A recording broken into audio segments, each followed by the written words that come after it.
সেইটোহে গান বুলি কয় কিন্তু ছাৰ আজি পুৰা ফাটাই দিছে সূৰ্য দেৱতাৰ লগত পুৰা চেলেঞ্জ কৰিছে আৰে ভাই অসমত আজি যি চলি আছে ৰাজস্থানে পাত্তা নেপাব কিন্তু এটা কথা দে ব্ৰ কংগ্ৰেছৰ দিনত কিন্তু আহিন মাহত ইমান গৰম হোৱা নাছিল এই সকলোবিলাক মামাৰে চাল নেকি বাৰু এই কি কথা ক'বলৈ আহিছ যুক্তি বিচাৰ কিছু নথকা নহয় কিন্তু সময় বেলেগ পৰিস্থিতি বেলেগ সব ফালে বেলেগ গতিকে আজি যেটো পৰিস্থিতি আৰু 10 বছৰ পিছত কি হ'ব গাছ অনুমান এটা কৰি কম্বল ঢাকি বিছনাত শুই থাকক এ মজা আৰু এটা কথা দে ছাৰ আজি অসমত লাহে লাহে ঠাণ্ডা হ'ব লাগে কিন্তু দিনক দিনে গৰমটো বাঢ়ি বাঢ়ি গৈ আছে তই গৰমটো কমাবৰ কাৰণে দুটা বুদ্ধি অসমত ইউজ কৰিব পাৰে বুদ্ধি আছে যদি ইউজ কৰিবই লাগে ক ইমান গৰমত থাকিব নোৱাৰে নহয় মানুহ আৰে ভাই তো কোৱা না জলদি বুদ্ধি কিটা ইয়েছ প্ৰথমটো হৈছে আজি অত দিনৰ পৰা বৰষুণ নাই ৰদ সেইকাৰণে গৰমটো আমি বেছি ফিল কৰিছো সব বৰষুণ এতিয়া দিয়াবৰ বাবে প্ৰথম কামটো আমি কৰিব পাৰো ভেকুলী বিয়া পাতিব লাগিব অ নাই চিৰিয়ালি সঁচা কথা ভেকুলী বিয়া পাতিলে বৰষুণ দিয়ে আগৰ পৰা চলি আহিছে অ আৰু যেতিয়া নেকি ভেকুলী বিয়া পাতি দিয়া হ'ব তেতিয়া তো বৰষুণ দিব বৰষুণ দিলে ঠাণ্ডাটো অটোমেটিক্যালি হৈ যাব গতিকে আহক যদি আপোনালোকে অসমখনত ঠাণ্ডা হোৱাটো বিচাৰিছে তেন্তে আমি সকলোৱে মিলিজুলি একত্ৰিতভাৱে ভেকুলী বিয়া পাতি দিওঁ কোনে কি কি দিব হেতু কৈ জালে হল যেনে কোনোবাই নিমখ কোনোবাই মাছ কোনোবাই তেল মোৰ ফালৰ পৰা গাহৰি মাংস 5 কেজি আৰু মোৰ ফালৰ পৰা নিমখ 20 কেজি মুঠতে এতিয়া খোৱাহে কথা বিয়াখনি ধুমধামেৰে পাতি দিয়াহে কথা হ'ব ঠিক আছে ৰ এতিয়া আমি দ্বিতীয় বুদ্ধিটো শুনি লং কি জানি হেতু আমাৰ বাবে ভালে আছে হয় ছাৰ দ্বিতীয় বুদ্ধিটো আপোনালোকে শুনি লওক অসমত বৰষুণৰ যোগেদি ঠাণ্ডা আনিবৰ বাবে যদি আপোনালোকে বিচাৰে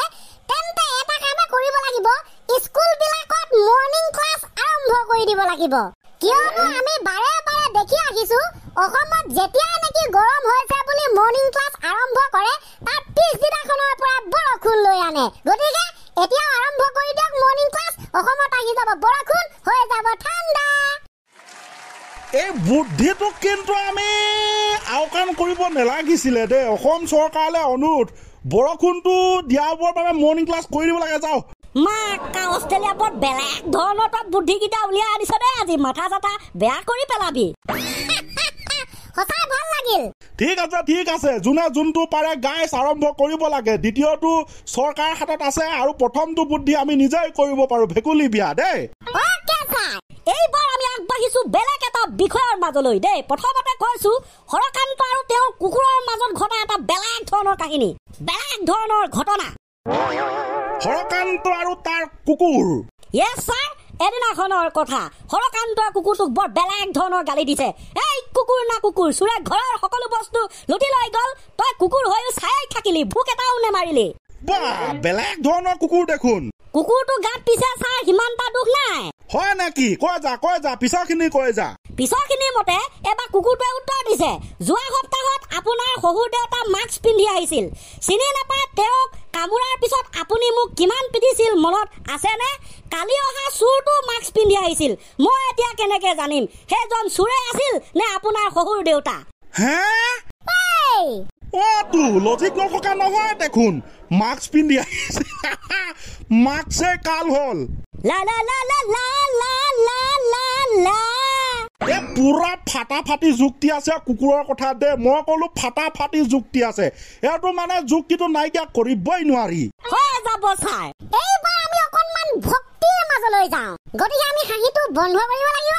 আমি ভক্তিৰ সংজ্ঞা দিওঁ আচলতে ভক্তি হৈছে এনেকুৱা এটা বস্তু এটা গম পাব ভক্তি যেতিয়া খাদ্যত প্ৰৱেশ কৰে তেন্তে সেই খাদ্য হৈ পৰে প্ৰসাদ ভক্তি যেতিয়া গানত প্ৰৱেশ কৰে গান তেতিয়া হৈ পৰে কীৰ্তন ভক্তি যেতিয়া পানীত প্ৰৱেশ কৰে তেন্তে সেই পানী হৈ পৰে অমৃত ভক্তি যেতিয়া কৰ্মত প্ৰৱেশ কৰে তেন্তে সেই কৰ্ম হৈ পৰে সেৱা ভক্তি যেতিয়া ভ্ৰমণত প্ৰৱেশ কৰে তেন্তে সেই ভ্ৰমণ হৈ পৰে তীৰ্থযাত্ৰা ভক্তি যেতিয়া ঘৰত প্ৰৱেশ কৰে তেন্তে সেই ঘৰ হৈ পৰে মন্দিৰ আৰু ভক্তি যেতিয়া মানুহৰ দেহত প্ৰৱেশ কৰে তেন্তে সেই মানুহ হৈ পৰে মহামানৱ কৃষ্ণ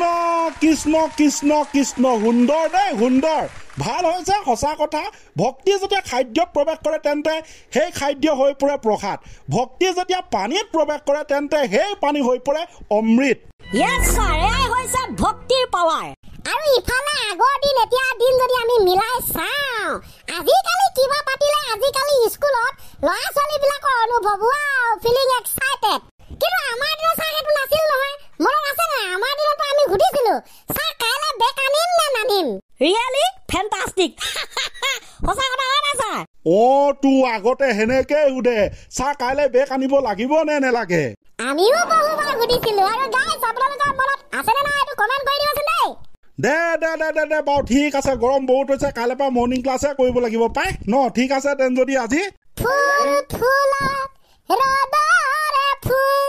ভাল লাগিল আমি এতিয়া আৰম্ভণি গীতটো শুনিম অলকানন্দাৰ টাইপত লিখা গান কি আছিলে বোলে তোমাৰ গৰম গৰম একদম পুৰা বাঢ়ি গৈছে গানটো দে এতিয়া গাব লাগিব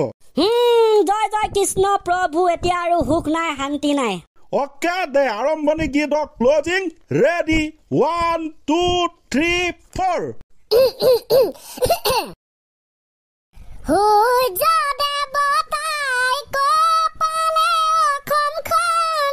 আহিনৰ মাহটো ইমান গৰম নোৱাৰি থাকিব ঘৰৰে ভিতৰত বাহিৰ